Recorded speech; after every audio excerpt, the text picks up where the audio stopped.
Well, thank you, Paige, and hello, everyone. Thank you for joining me today for today's webinar, Reserve Studies 102, the Financial Analysis. So, what do the numbers in your reserve study tell you? A few months ago, I hit a milestone birthday and had some blood tests done. And when I looked at the results before my follow-up doctor's appointment, I realized I had no idea what the numbers were telling me. It was 120 of this, 245 of that, 13 of something else, 4.5 yet of something else. Now, these were clearly laboratory results, but they had no meaning for me. My wife saw me reading this and showed me the results that she'd received from her doctor a few years prior, and that different blood test company referenced all the different results to normal, high, low, and it was all nicely color-coded. It was a very night and day different presentation.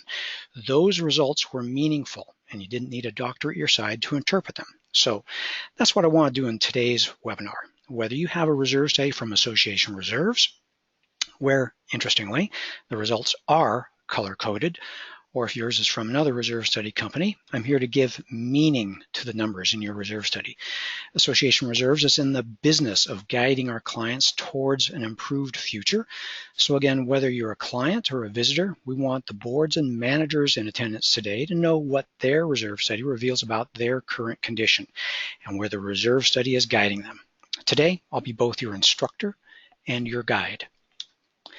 And as Paige indicated earlier, the course is now approved for CE credit through CAM-ICB and some other accreditation agencies. Those of you who indicated in the registration process will be in line for a certificate of completion within approximately a week. Now for a few housekeeping comments before we get going.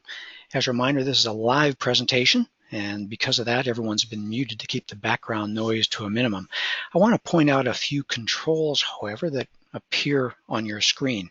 I like an interactive presentation, so every once in a while I'll ask for your feedback, and the way to respond is to raise your hand by clicking on the hands raised icon in your control panel, and it looks like the one you see on screen.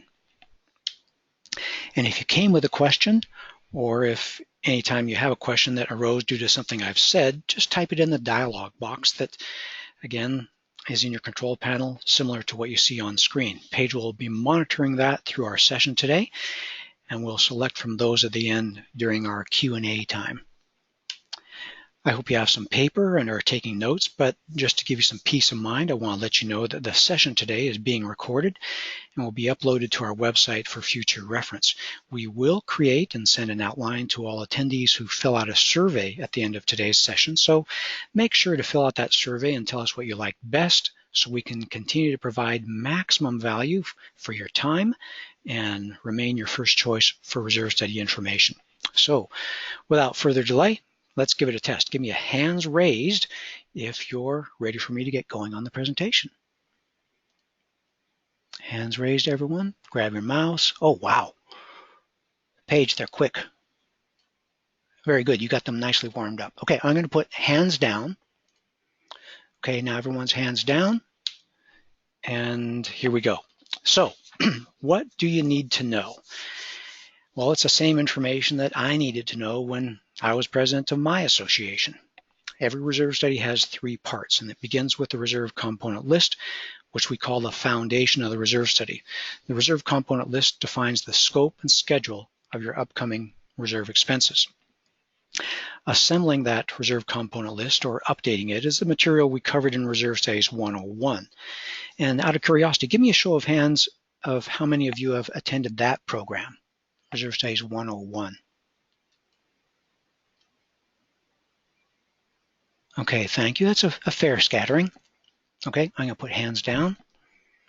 Well, in case you missed it, we've got a recorded version of the Reserve Studies 101 webinar on our website, along with the outline from that program. Well, after you have the reserve component list, the second result of a reserve study is the calculation of reserve fund strength, which reveals how well the size of your reserve fund matches up against the needs defined by your particular components. And then comes the calculated reserve funding plan, which reveals how much you need to be setting aside on an ongoing basis based on that unique component list with a unique set of expenses and financial starting point. And that funding plan will provide for the timely repair and replacement of your reserve components. And both of these are calculations, and these are the results I'm going to guide you through in today's webinar, making sure you understand what they say about your association. Well, the good news is that these concepts and calculations come from National Reserve Study standards, and they apply to all associations, all different types, and even your association. They apply to high-rises, simple neighborhood townhomes, unique associations like this docominium, or now as I think about it, the new parkominium that's being built close to our office. I have to write down a note to give them a call as soon as they open up for sale. And large condominium associations with a long list of components. You can see this is a very busy association, lots of things there. Well, I mentioned it in passing, but as a reminder, the reserve component list should be based on the National Reserve Study Standard 4-part test that gives it stability, reliability, and effectiveness. And that's a key foundation for the whole concept of reserve planning. That 4-part test says that to qualify for funding through reserves, it needs to be a project that's a common area of maintenance responsibility. It needs to have a limited useful life, a predictable remaining useful life, and needs to be above a minimum threshold cost of significance. The result is a component list that looks something like this, with a description of every component, its anticipated useful life, that's UL, remaining useful life is RUL, and current cost estimate. And this is the component list I'll be using for today's examples. So, if you know what you're doing, you can do some simple National Reserve Study Standard calculations that tell you how much you should have in reserves. And this is important because we all need to know how much is enough. All board members, all managers need to know that. Do we have enough? Well, before National Reserve Study Standards arrived in 1998, people were using many unreliable ways to measure the size of their reserve fund. And you may have heard some of these that you see on screen: dollars per unit per year of age, percent of annual budget, possibly a percentage of unit value, or just some nice round numbers. None of these gave reliable guidance because every association has a different component list. But fortunately, National Reserve Study Standards solves that problem with a reliable measuring system that works for all types of associations. As I said earlier, large or small, complicated or simple, different construction types, all based on that component list. It tells you how much should we have in reserves at this point in time, so you can with confidence tell how your current reserve fund compares to that ideal number, and also how it compares to other associations. So let me show you how it works. Here's that first component, pool furniture replacement. It has a 5-year useful life. Its remaining useful life is 0, meaning it's time to be replaced, and its estimated replacement cost is $4,600. Now, consider yourself a board member at this association. You need to buy a new set of pool furniture. How much would you like to see in reserves ready to be spent? Well, that's right, $4,600. It's how much it costs, and you need to spend it now. So that's how much you'd like to see in reserves. Well, let's do the same thing for the second component, pool resurfacing. It has a 10-year useful life, and its remaining useful life is 5, meaning its life is halfway used up. You don't need $10,000 now because the expense is still 5 years away. With a current replacement cost of $10,000, how much do you think it would be good for the association to have set aside at this time? What do you think? $10,000, current cost, life halfway used up. If you were thinking $5,000, I like your intuition, half. So $5,000 is a good amount for the association to have set aside now that the component is halfway used up. It's really just a simple proportion. The reserve needs are defined as the fractional amount of the replacement cost based on life used up. When the asset is brand new and there's no deterioration, the reserve needs are 0. At the other end, when the asset's all used up and when it's time to replace, like with the pool furniture, the association should have the entire replacement cost on hand. Mathematically, that National Reserve Study Standard term for this is the fully funded balance, and it's simply the fractional age of the component times its current cost. We do this calculation for each component and sum it up for a total for the association. So we do that same calculation for each component, and we get the association's total fully funded balance. This year, the fully funded balance for this association is $154,100. As you can imagine, every year the replacement cost estimates change, useful life and specifically the remaining useful life numbers change, so this fully funded balance changes each year. But it's a predictable moving target. If you plot it going forward, it tends to go up in advance of a big project, and it drops after a big project was accomplished and that component was made new. The fully funded balance looks like this through the years for that pool resurface project. It creates what we call a sawtooth profile, as I said, going up and down depending on if the pool is new over here on the left, and then growing as the pool surface gets old, peaking when it's ready to fail, and then it drops after the project's done, and the cycle starts all over again. So give me a hands raised if you're seeing that this is how fully funded balance is set up for the components of your association. It grows as the components age, and after you replace a component, you don't need much for that component. Excellent. Okay, thank you very much. And that's a tip. Don't get too far from your mouse. I'm going to be continuing to ask questions.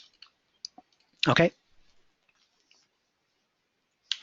Now, so we take that actual reserve fund balance, which is typically reported as the first day of the fiscal year, and divide that by the fully funded balance that we calculated, and we multiply it by 100 so it's expressed as a percentage. Now, we've turned a list of components, a table of components, and a starting balance number, a whole set of different numbers actually, into something meaningful. We've established a relationship between the reserve balance of the association and a table of the reserve needs of the association. So in this particular association, if in this year they have about $308,000 in reserves, you know they're about 200% funded, meaning they have twice as much reserve cash on hand as they have of reserve component deterioration. On the other hand, if they only have about $77,000 at this time in the reserve fund, they need to be careful because they're only 50% funded. They only have half as much reserve cash on hand as they have deterioration, so they're going to have to be careful about the timing of their reserve projects. And this is another way to think of it. Reserve deterioration is ongoing. It's kind of like that pace line you see sometimes when you're watching a swim race like during the Olympics. Your reserve component deterioration is ongoing and inevitable. And if it's outpacing your reserve contributions, your association is falling behind, which means your association is underfunded. You've likely got some catching up to do, or you could possibly face some serious consequences. But how much underfunding is okay, and how much underfunding becomes a problem? Well, let's give some additional meaning to this percentage number. Well, the great thing is that it's all measured on a percentage basis, so this measurement of reserve fund strength works for all associations and is comparable between associations. Being 100% funded means your association is currently on pace, meaning your reserve fund size is equal to the amount of your reserve component deterioration. In that swim race, you're even with the on-pace line. You're keeping even. And you can note that we've divided the scale into three ranges. Poor is the red 0 to 30% range. Fair is the yellow 30 to 70% range. And the strong green range, 70 to 130%, is on either side of that 100% ideal. About 70% of associations are in the red and yellow poor and fair range. But even so, that news is all not bleak. While 70% of associations are under the strong level, that means, and 30% of those are seriously underfunded. That still means that about 30% are well funded. 30% of associations in this country, almost 1 in 3, are well funded. Having a strong reserve fund is not rare. I hear far too many people say that no association could ever have a strong reserve fund, and that's a flat out wrong statement. And why is reserve fund strength important? Why do you care about this, and why am I spending time talking about this? Well, look at this chart, and it shows the relationship between special assessments and percent funded. Notice how on the left side of the chart are associations with a poor reserve fund in that 0 to 30% range. And you can see that those are the ones with a high risk of special assessment in any given year. Those are the ones that don't have very much money in reserves compared to, in proportion to, the deterioration around their association. Special assessments in these associations are common. In that yellow fair range, special assessments are what you could describe as infrequent, and special assessments as you move to the right are just plain rare among associations in the green range that are above 70% funded. And this chart's a real eye-opener to boards thinking they can get away with significantly underfunding reserves, because they can't. Reserve expenses are inevitable. Underfunding can be measured, and associations that underfund their reserves face some significant consequences that I'll address in just a moment. It all boils down to trade-offs. With a strong reserve fund, your risk of special assessments is low. But if your association has been underfunding reserves and presently has a weak reserve fund, you'll have one or more special assessments to make up for that underfunding. Special assessments are the great equalizer, and you can see them coming years in advance. You have a choice to avoid them or by boosting reserve contributions, or you can just sit there doing the same thing and get hit. Well, I've mentioned special assessments, but for boards without the courage to levy a special assessment, the consequence is deferred maintenance. And whether a special assessment or deferred maintenance, another related consequence is home values. We've recently been able to measure that home values are more than 10% different based on the strength of the reserve fund. So that's a big swing. And then you have mortgage difficulties. You get some mortgage problems when your reserve balance or your contributions fall below critical values. And in addition, there's increased board liability because the board failed to do their job to maintain the assets of the association. And be warned, we just recently did a webinar where we shared information that those types of willful decisions to underfund reserves will likely not be defended with your D&O insurance. So, if you ask if underfunding is so foolish, why are 70% of associations underfunded? And why are 30% of all associations seriously underfunded? Well, it's not because of circumstances that can't be changed. Generally, it's human factors. It's decisions boards have made over the years to pursue the wrong objective of keeping assessments down rather than their job as board members to provide the funds the association needs. And we address these issues and workarounds in a recorded webinar you can find on our website called Underfunding Reserves. And one of the ideas we share is called the $10 solution. It's also found in a blog post on our website. Your association might be underfunded now, but it's not doomed to always be underfunded. And in this blog post, we outline a very straightforward way that associations can and have changed the trajectory and home values at their association over the course of about 3 to 5 years. Okay. Let's turn to the last topic. Now that you know the status of your reserve fund and know the issues having to do with reserve fund strength, it's time to talk about how to change the future with your reserve contributions. As you know, contributions are one of the key results of every reserve study. Kind of like Goldilocks and the Three Bears, it's all about finding what is just right for your association based on current reserve status and your association's reserve component list. There's not an exact value for you because some associations might wish a little more margin than others, but there is clearly a just right range. The challenge that trips up many associations is the fact that while deterioration is slow and steady and constant, the expenses that arise from that constant deterioration are irregular. So the key is to identify those expenses in your reserve study and spread out that preparation over years so you can collect slowly, smoothly, and steadily with your budgeted assessments in order to prepare for those irregular expenses. Now, we're clearly done with the subject of reserve fund strength, so now we're going to do a different set of calculations that'll help us find the right size of contributions for the future of your association. Give me a hands raised if you're ready for this next step. Hands raised, ready to talk about funding? Fantastic. Okay, thank you. I'm going to put hands down.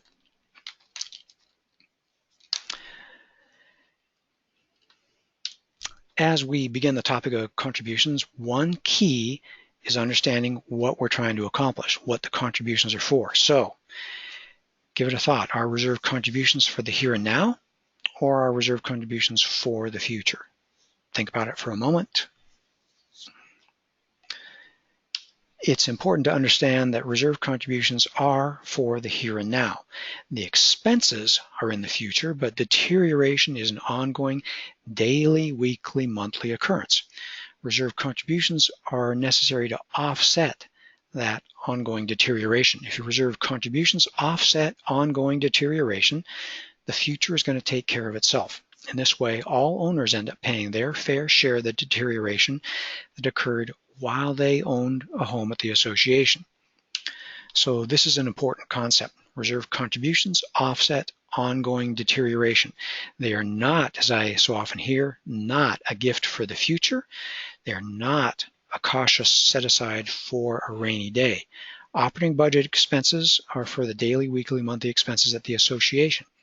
The utilities, management, landscaping, reserve transfers, all those things are ongoing, regular monthly things for the operation of the association. And reserve transfers should be just the same, just like any other bill the association needs to pay.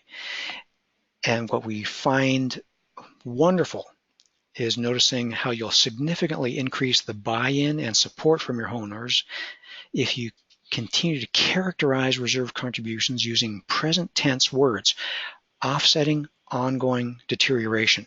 They get buy-in. They understand that it's their portion. So always frame the conversation as a present tense discussion. Everyone needs to pay their fair share of ongoing deterioration. Okay, let's find out what the numbers tell us about the ongoing cost of deterioration here at this association. I don't have the time to go into the details of creating a multi-year funding plan. I'll do that in the next webinar in this series, Reserve Saves 103, but I can show how your ongoing cost of deterioration is calculated. The cost of deterioration is simply the cost of each project divided by its useful life. It's pretty easy to see in the second line item, where the $10,000 cost is divided over 10 years. And that means the pool surface is currently deteriorating at the rate of about $1,000 per year. It's actually pretty intuitive. So when you do that calculation for all the components and add them together, you find that the reserve components are deteriorating here at the association of about $20,170 per year. And when I showed you the slide of the swimmers in the pool with the pace line, this is what I mean by the pace that your association needs to follow with respect to reserve contributions in order to keep from falling behind. So here's what I mean. I'm going to use this chart for the next few slides. What I'm going to do is plot reserve fund strength over time, showing how it changes.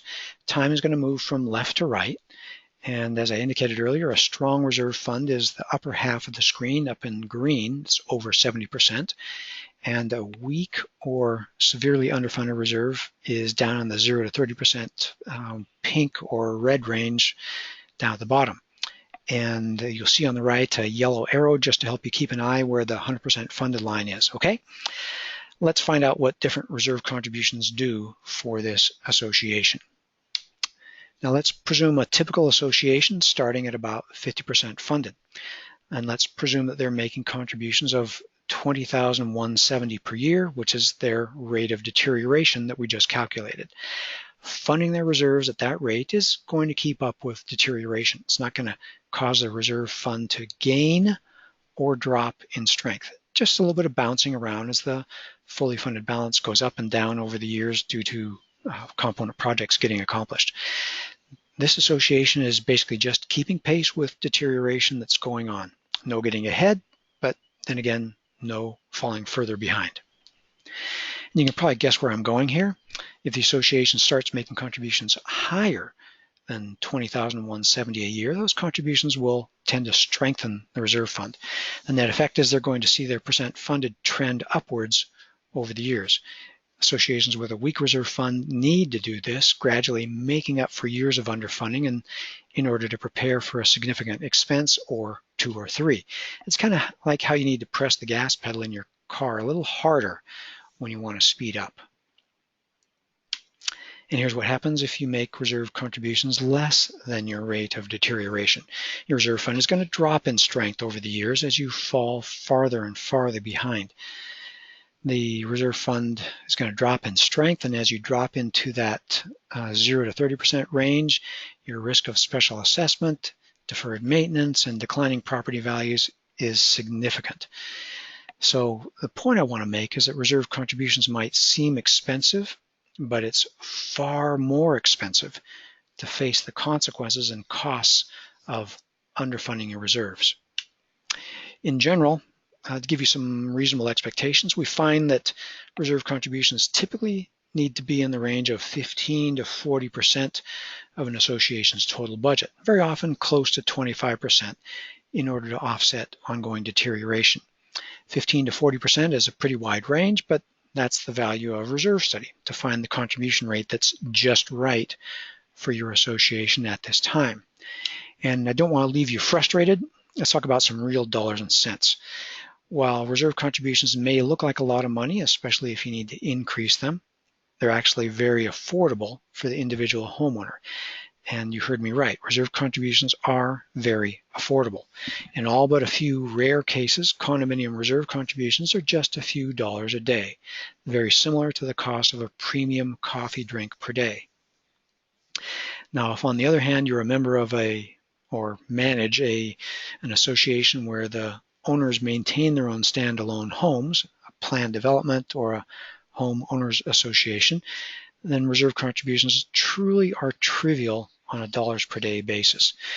In the planned community where I live, our reserves are in the strong range. They haven't had a special assessment in the last 15 years, and my reserve contributions are about 25 cents a day. The bottom line is that properly sized reserve contributions are affordable for all associations all across the country. It's just that so many boards have made the mistake of focusing on the objective of keeping their assessments low instead of giving the association the dollars it needs, or they've made the mistake of thinking that reserve contributions are kind of like charitable contributions, optional, and a nice thing to do when you have some extra cash. Well, it's kind of hard. No one really has extra cash. Well, we didn't have time today I didn't make time today for some National Reserve Study standard words like reserve funding objectives, full funding, threshold funding, and baseline funding. These different objectives describe how much margin is going to be designed into your multi-year funding plan. And I also didn't take time to describe different funding plan calculation methodologies, the consequences of those choices. But if you want to learn more about funding plans and calculation methodologies, join me in August for our Reserve Studies 103 webinar. Watch your email for an announcement. Now, with our years of experience here at Association Reserves, we've been down this trail many, many times. We guide thousands of associations each year, just like yours, down the path towards an improved future. Our job is to provide you with reliable, credible information, so as a manager or board member, you can make informed decisions and draw your homeowners along towards a financially sustainable future. And they'll enjoy the lack of special assessments, they'll enjoy timely maintenance, and they'll enjoy the maximized home values that future provides. Well, I've covered a lot of ground today, but I want to remind you that you can go to our website, reservestudy.com, to find a great library of articles and recorded webinars in our Learning Center. Also an easy way to request a proposal and get help for your association, get our help for your association, and also a link you can give to others so they can receive our email newsletter and invitations to future webinars and join us in the future. Well, along the lines of today's topic, I highly recommend 2 free ebook downloads, one on reserve fund strength and one on reserve funding plans. You can find them on our website by searching for ebooks. Now, one way or another, whether you're a client or a visitor, we're in the business of setting associations up for a successful future. And that's what we want to do with these kinds of webinars and the kind of resources we have on our website. So at this point in time, I'll turn the microphone over to Paige, who will coordinate our Q&A time. Paige. Thanks.